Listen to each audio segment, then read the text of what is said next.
Inilah rekaman detik-detik drone peledak Rusia menabrak tank Ukraina. Rekamannya diunggah di Telegram pada Rabu 27 November 2024. Dalam keterangan unggahan disebutkan operator drone FPV menyerang tank T-64. Setelah itu tank meledak dengan kehancuran total kendaraan tempur dan awaknya. Ledakan dahsyat rekam drone pengintai lainnya. Sayangnya, tidak disebutkan lokasi tank yang dihancurkan Rusia kali ini. Kendati demikian, rekamannya kini telah menuai berbagai komentar dari warganet. Dan diketahui hingga kini belum ada tanda-tanda perang antara Rusia dan Ukraina akan mereda.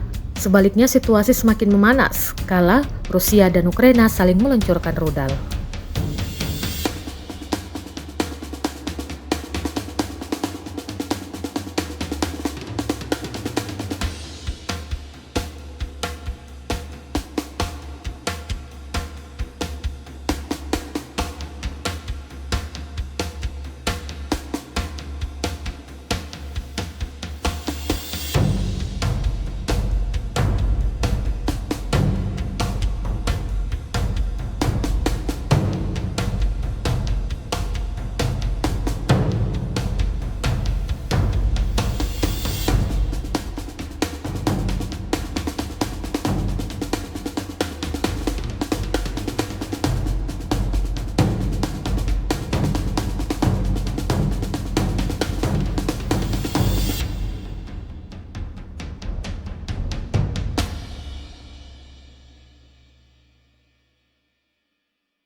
Download Tribun X sekarang, menghadirkan lokal menjadi Indonesia.